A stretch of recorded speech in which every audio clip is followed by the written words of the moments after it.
Nandito po ako sa aking kusina, no. Kusina. Magpe-prepare ako ng ano, meron kasi lumang kamatis. Ayan, kulubot na. Prepare ko lang. Isasama ko sa pakain. Para naman mapakinabangan itong mga lumang kamatis. At the same time, oh, juicy pa. Makadagdag ng mga vitamin sa aking mga alaga. Cut lang ng Bite size lang ba? maliliit lang din para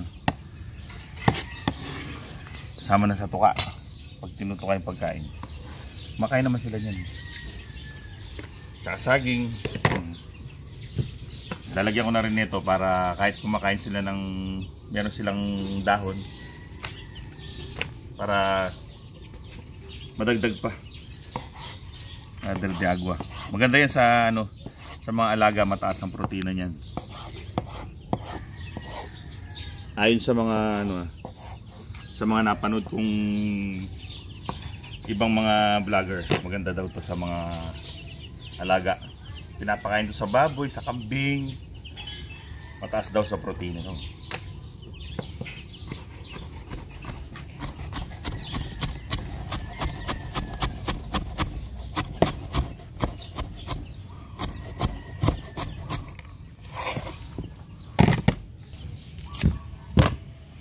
Ito may mga hinog na saba.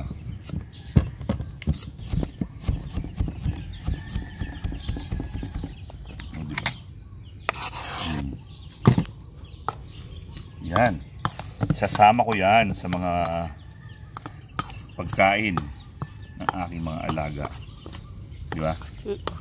Galing nito, sarap nito. Meron silang Parang nakakatakam. oh, meron silang prutas at kamatis. O may dahon-dahon pa. Sasama, hindi ko naman yan lang ang ipapakain.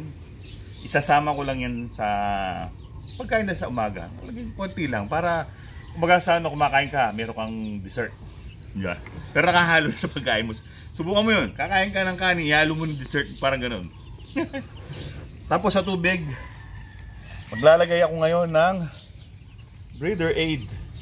Kasi may nakasalang na si Aling Mimay, so sasabay ko na. Tsaka yung mga girls, priming girls, 1 sachet ng breeder aid. Nabasa ba?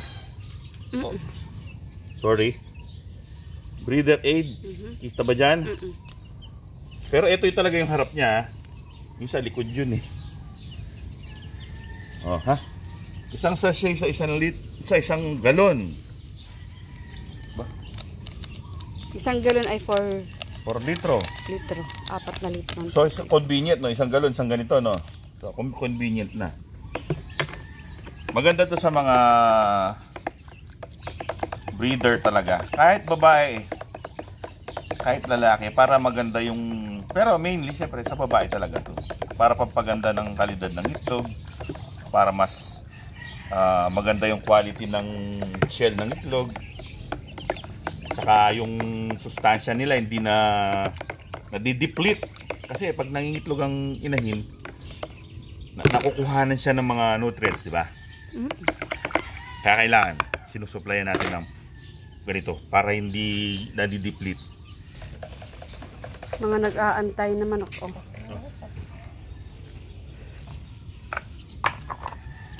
Ito na. Sa mga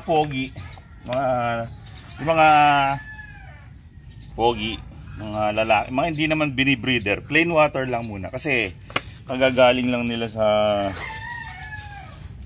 masarap na inumin kahapon. Pag umaga, yan, isang buo nito. Pero pag hapon na, half. So ayan, ang pinakamatindi. Toppings. Konti-konti lang, para lahat mabigyan. Di ba? Excited na siya. Lahat mabibigyan yan. No? So, dagdagan natin to. Parang ito. Okay, tingnan natin. Ang yaman-yaman yan eh.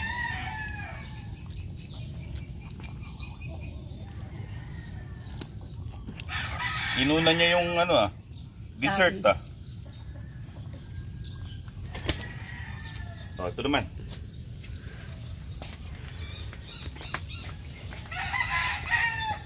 All this but goodies. Oh. Walang pinipili. Basta tumuka na. Yung kanyang Sumasayad yung ano niya. kalaki mo na, Hawk. Sakit ng Hawk. Dito. Gagawa mo. Bakit mo siya ginagano pag magpapakain? Basta yun na lang tumutuka. Minsan ikaw matutuka niya. Pagkakain niya. Dito rin. Kasi pag hindi mo ganunin, basta na lang sila tumutuka, matatapon minsan nagagano nila. Siya malakas na pers. Yung mga ganyan lang, yung mga tawag sa amin, samal eh, yung Mamadali. oh, katulad nito. Antay ka na maglalapag ng pagkain. Ano yun eh, pinisnat na manok yun.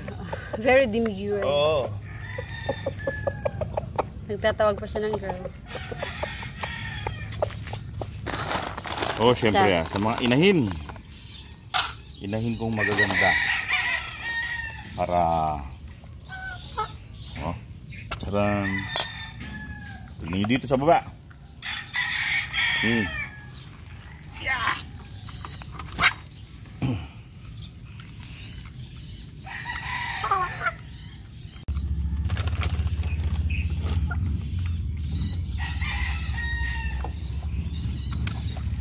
Sarap niya kumain, no?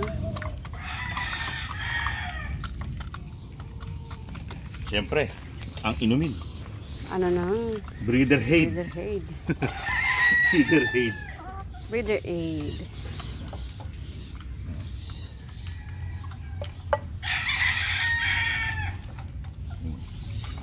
Tinataob ko yung mga inuman. Kasi, yung mga palaka, no? Nag-ano sila dyan. Nag-i-escarsyon. O ha? Yan ba? O diba? Yan ang aking sa mga inahin ko rito. Pinapriming. Doon naman tayo sa mga nakaset ni Aling.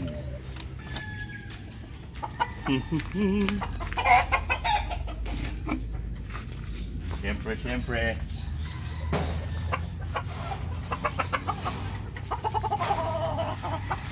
Muna kayo. Titimplahin ko muna. Huwag kayong magmadali.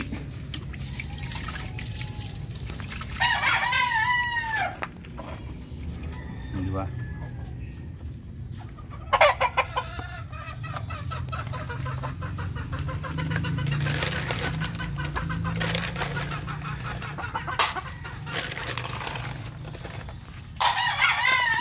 Madali na siya. Patience.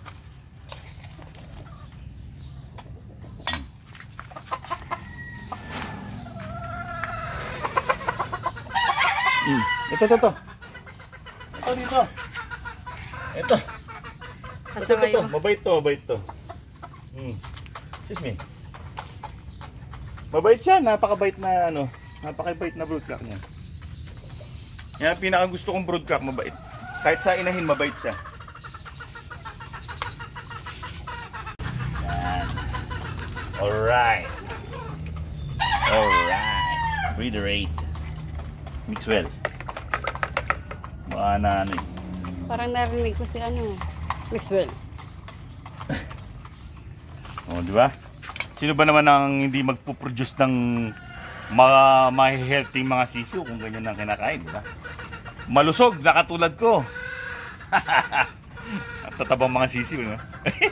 Well, mga kaibigan, yan ang aking umaga. Ito, hindi akin tong set na to. Biglang naglugon si Rudy.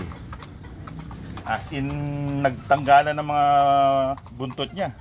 Kaya tinanggal na muna namin kasi yung dumalaga na Gilmore, hindi pa ganong nagpapa-charming.